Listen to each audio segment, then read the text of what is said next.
What's going on, guys? It's your boy John the Liquidator coming back with another video, and it looked like Caitlin Clark has suffered yet another hard foul and the referees failed to make a call.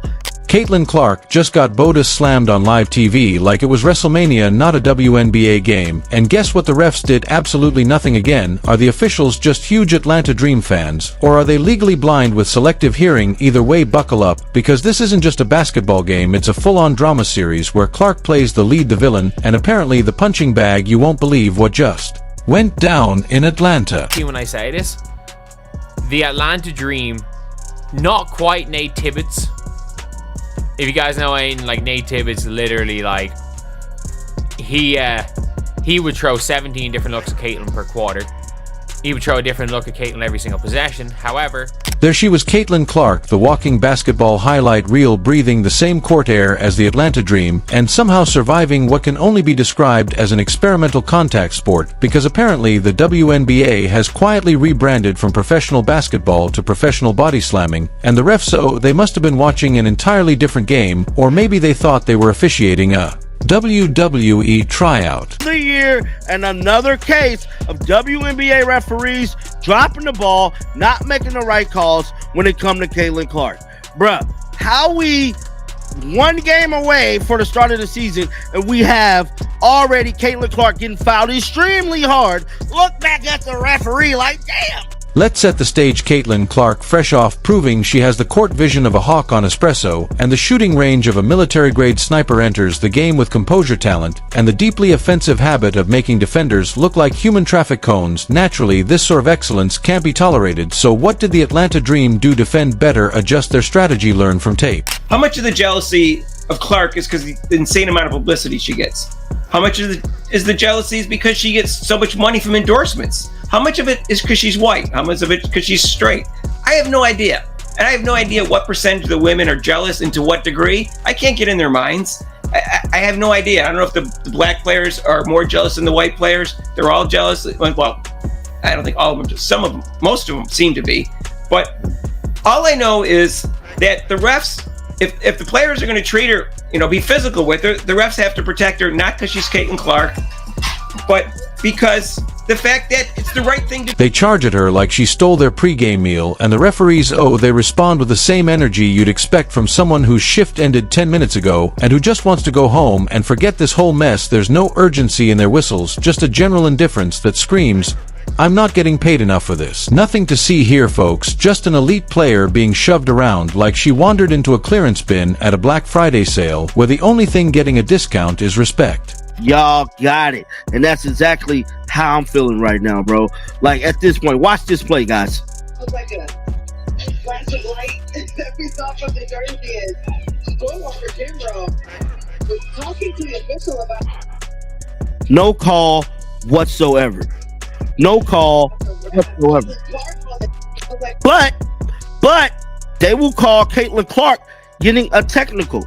They will call Caitlin Clark getting a technical foul. At this point, we have to ask the tough question, are the referees actually watching the same game as the rest of us, or are they off on some kind of spiritual vision quest in the nosebleeds trying to find their inner peace? Because Caitlin Clark wasn't just fouled, she got the full WWE treatment: elbows to the ribs, shoulders to the chest, forearms to the face, basically everything short of a steel folding chair and a surprise tag team partner. And how did the refs respond? With all the urgency and emotional investment of a sloth watching a rerun of televised golf. WNBA referees' secret agenda against Caitlin Clark. Clark drives into the lane, clearly heading for a layup. The Atlanta Dream's defense collapses, not with strategic footwork or textbook positioning, but with the grace and coordination of a full-court rugby scrum on roller skates. One defender lunges for the ball, another goes straight for her midsection like it's a WWE takedown, and a third seemingly channels her inner Mortal Kombat character and executes a mid-air finishing move. Clark absorbs it all, contact from three angles, chaos wrapped in a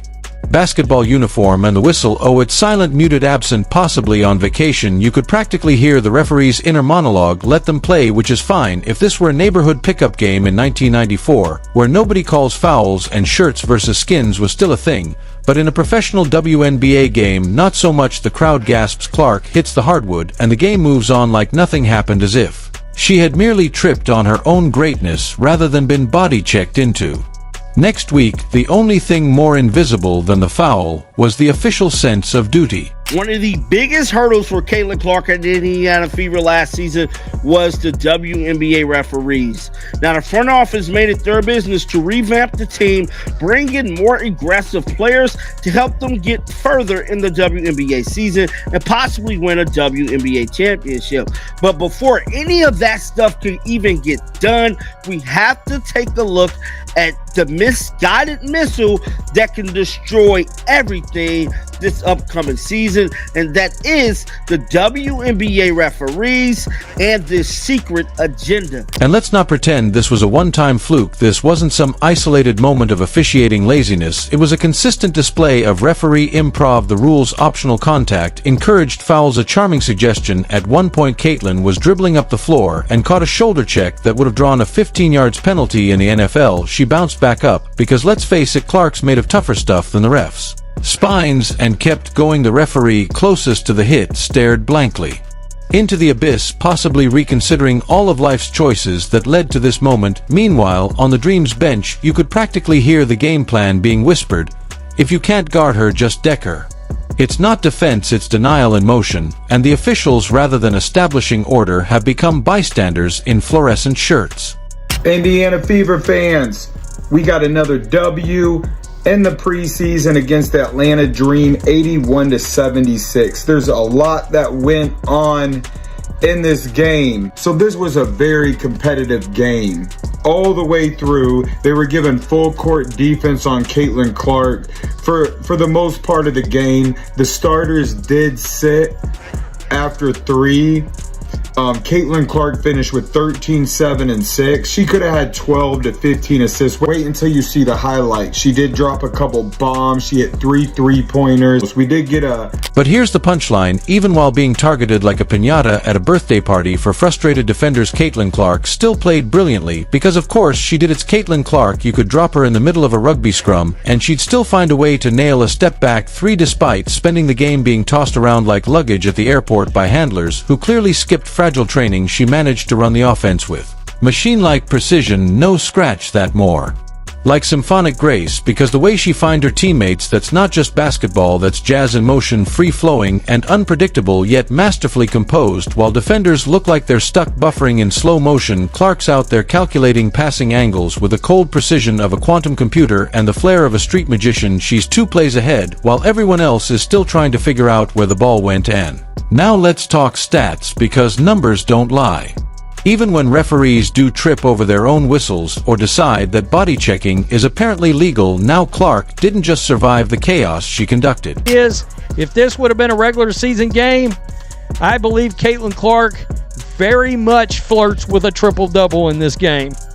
If this is a regular season game, because she was heading down that road, she only played 23 minutes. Clark dropped dimes all over the court like Oprah, handing out cars left-handed, right-handed, behind the back, through the legs of defenders who were too busy trying to box her out of existence to notice their own shoelaces were untied. She didn't just see the floor, she choreographed it like a ballet director with a grudge. And when the Dream tried to double-team her, she sliced through them like she was holding a lightsaber at a fencing match. The crowd could practically hear the whoosh every time. She glided past defenders, frozen somewhere between awe and despair each time Atlanta tried to rattle her with a defensive maneuver that looked suspiciously like a hockey check from the 1998 Red Wings. Clark just brushed it off like lint on a black sweater. No reaction, no flinch, just a calm, slightly irritated glance like, is that all? Caitlin Clark, in 23 minutes of play, 13 points, 6 rebounds, 7 assists. In 23 minutes, Caitlin Clark already shows all of us who are watching along, stay tuned folks, multiple triple doubles are coming this season.